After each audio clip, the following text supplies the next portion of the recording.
మీ ఎలాంటి వ్యాపార ప్రకటనలకైనా వెంటనే మా ఛానల్ సంప్రదించండి. అందరికి నమస్కారం, నేను శిరీష. ముందుగా అందరికీ శ్రీ పరాభవనామ సంవత్సరం ఉగాది శుభాకాంక్షలు. ప్రస్తుతం మనతో పాటు ఉన్నారు ప్రముఖ ఆధ్యాత్మికవేత్త, జ్యోతిష పండితులు బొమ్మానంద స్వామి గారు. గురుగారితో మాట్లాడదాం.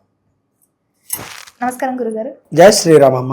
గురుగారు, మరి విశేషంగా చూసుకుంటే ఈ ఉగాది నుంచి ద్వాదశ రాశిలో అయిన వృషభ రాశి వారికి ఎలా ఉంటుందంటారు? ఎలాంటి జాగ్రత్తలు తీసుకోవచ్చు అంటారు? శ్రీ పరాభవనామ సంవత్సరంలో వృషభ రాశి వారికి సద్గురుదేవుల ఆశీస్సులండి. ఈ సంవత్సరము గురువు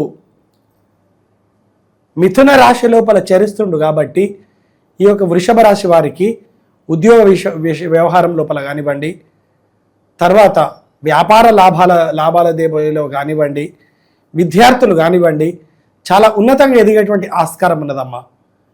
ఈ సంవత్సరము వృషభ రాశి స్థిర రాశి కాబట్టి వీళ్ళ బుద్ధి ఎప్పుడైనా కానీ స్థిరంగానే పనిచేస్తుంది. రవి ఎప్పుడైతే వృషభ రాశి వాళ్ళకు స్థిర రాశి లోపల ఉంటుండో ఖచ్చితంగా గృహాలు నిర్మించడం కానీ, తర్వాత ప్లాట్లు కొనుగోలు చేయడం కానీ, తర్వాత ఉద్యోగ ప్రమోషన్ కానీ, వ్యాపార లాభాలు కానీ తప్పకుండా ఈ పరాభవనామ సంవత్సరం లోపల ఈ వృషభ రాశి వారికి తప్పకుండా జరుగుతుందమ్మా. రెండోది ఏంటిదనంటే, వృషభ రాశి, వృషభము అంటే ఒక గోవు అని అర్థము. ఒక గోవు ఎంత సాత్వికంగా ఉంటుంది, ఈ వృషభ రాశి వారి యొక్క మనస్తత్వం కూడా అంతే సాత్వికంగా పనిచేస్తుంది. సత్వగుణము ఎప్పుడైతే మనిషికి పనిచేస్తుందో పంచాంగం లోపల ఉన్నటువంటి పాజిటివ్ థాట్స్ అనేటివి వీళ్ళకి తప్పకుండా పనిచేస్తుంటారు. సత్వగుణం లోపల ఉండేటువంటి వ్యక్తులు ఎవరైనా కానివ్వండి, వారు తప్పకుండా వృషభ రాశి లోపలనే జన్మిస్తుంటారు. వారి యొక్క జన్మ లగ్నము కానీ, జన్మ నక్షత్రము కానీ వృషభ రాశి లోపల ఉంటుంది. గోవు ఎప్పుడైనా కానీ ఈ దేశానికి ప్రతి వ్యక్తికి కూడా మేలే చేస్తుంది. గోవు పాలు కానీ, గోవు మూత్రం కానీ, గోవు నెయ్యి కానీ సమాజానికి కానీ, దేశానికి కానీ ఉపయోగపడుతుంది. ఈ యొక్క వృషభ రాశి వారి మనస్తత్వము గో మనస్తత్వంగా ఉంటుంది. గోవు ఏ విధంగా అయితే సాత్వికంగా ఉండి ఈ యొక్క సమాజానికి ఉపయోగపడుతుందో వృషభ రాశి వాళ్ళ మనస్తత్వం కానీ అదే విధంగా ఉంటుంది. వృషభ రాశి వాళ్ళు ఈ సంవత్సరం లోపల తప్పకుండా భూమి పూజ చేయడానికి ఆస్కారం ఉన్నది. ధనాన్ని సంపాదించడానికి ఆస్కారం ఉన్నది. తర్వాత కొత్త కొత్త తోటలు కానీ, పొలాలు కానీ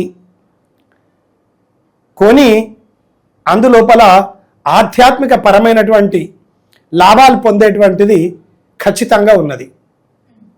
వారు చేసే ఉద్యోగం కంటే పొలాలు కానీ, తోటలు కానీ, ఆధ్యాత్మిక వాతావరణం కానీ సృష్టించేటువంటి అధికారమే ఉన్నదమ్మా. గురుగారు, మరి ముఖ్యంగా వృషభ రాశిలో ఉన్న విద్యార్థులకు ఎలా ఉంటుందంటారు ఈ సంవత్సరం? విద్యార్థులకు తప్పకుండా వారు రాణించేటువంటి ఆస్కారం తప్పకుండా ఉన్నది.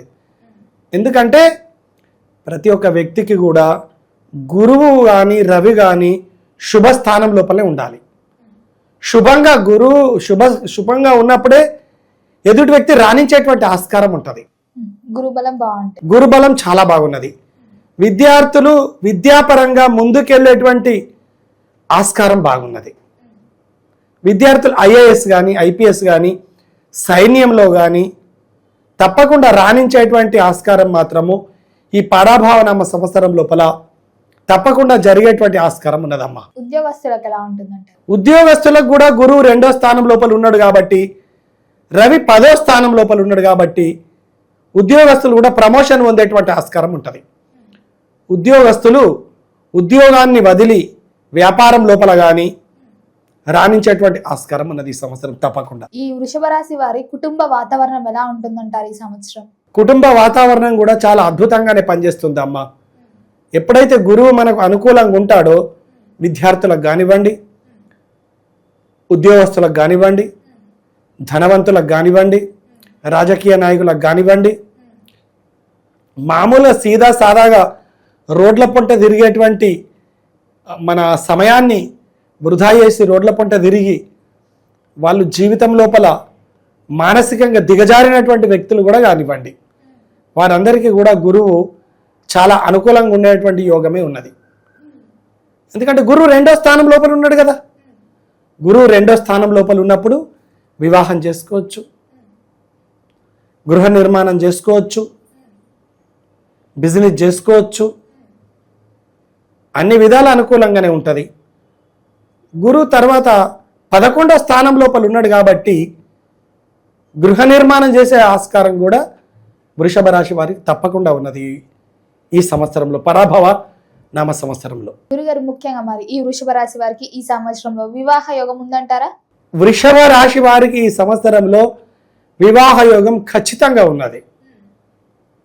ఏది ఏ విధంగా ఉన్నప్పటికైనా కానీ వివాహం కానీ, సంతానం కానీ, పుట్టినటువంటి సంతానం యోగ్యులు కానీ జరిగే ఆస్కారం తప్పకుండా ఉన్నది. మరి రాజకీయ రంగంలో ఉన్న వారికి ఎలా ఉంటుంది? రాజకీయ రంగం లోపల ఉన్నటువంటి వారు కూడా ప్రమోషన్ పొందేటువంటి ఆస్కారం కూడా ఉన్నది తప్పకుండా.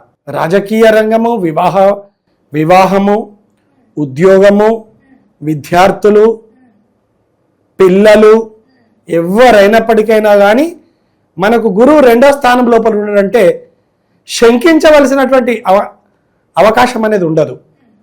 వాటంతటవే జరిగిపోతుంటాయి. ఏ రకంగా జరిగినా మంచి జరుగుతుంది. ఏ రకంగా జరిగినా పాజిటివ్ థింకింగే ఆలోచించాలి మనము. ఏ రాశి వారైనా కానీ ఏ రకంగా జరిగినా మంచి జరుగుతుంది, ఏ రకంగా జరిగినా పాజిటివ్ థింకింగే ఆలోచించాలి మనం. కాబట్టి రాజకీయ రంగంలో కానివ్వండి, విద్యార్థులు కానివ్వండి,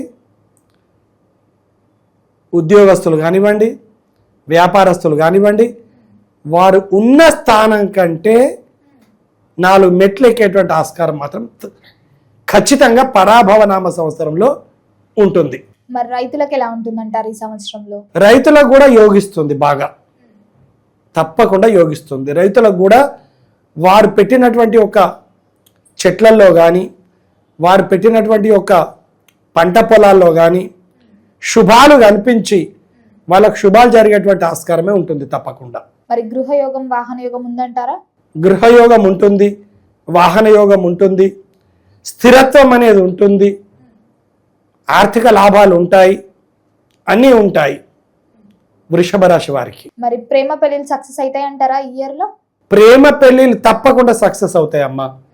గురువు 2వ స్థానం లోపల నుంచి పెళ్లి చేసుకున్నటువంటి వ్యక్తి తప్పకుండా జీవితం లోపల, భార్యాభర్తల వ్యవహారం లోపల తప్పకుండా ముందడిగేసే ఆస్కారం తప్పకుండా ఉంటుంది. మరి ఈ సంవత్సరం అంతా వృషభ రాశి వారికి బాగుండాలంటే ఏ దైవాన్ని పూజించవచ్చు అంటారు? ఎలాంటి పరిహారాలు, దాన ధర్మాలు చేసుకుంటే ఇంకా బాగుంటుంది అంటారు? వృషభ రాశి వారు గోమాతను ఎక్కువగా పూజించాలి. గోమాత లోపల సమస్త దేవతలు ఉంటాయి. గోమాత పాదాలు కడగాలి. గోమాత యొక్క గోపేడ ఇల్లంతా శుద్ధి చేసుకోవాలి. గోమూత్రంతో ఇల్లంతా శుద్ధి చేసుకోవాలి. తర్వాత వృషభ రాశి వారు వెంకటేశ్వర్ల స్వామిని తప్పకుండా పూజించాలి. విష్ణుమూర్తి అవతారాన్నే పూజించాలి. విష్ణుమూర్తి ఎవరమ్మా? గోపాలుడే కదా. ఆయన ఏం చేసిండు? గోపాలుడు గోవులను పూజించండు. కాబట్టి వృషభ రాశి గారు విష్ణుమూర్తి అవతారాన్ని, శ్రీకృష్ణ పరమాత్మ అవతారాన్ని పూజించడానికి వాళ్ళు ప్రయత్నం చేయాలి. వారు ప్రయత్నం చేస్తే వారి జీవితం లోపల ప్రతిదీ కూడా 3 పువ్వులు 6 కాయల్లాగా వాళ్ళు ఉన్నతంగా ఎదిగేటువంటి ఆస్కారం తప్పకుండా ఉన్నది. గురుగారు, మొత్తం మీద ఈ సంవత్సరంలో వృషభ రాశి వారికి ఎలా ఉండబోతుందో, ఎలాంటి జాగ్రత్తలు తీసుకోవాలో తెలియజేసినందుకు ధన్యవాదాలండి. జై శ్రీరామ్ అమ్మ.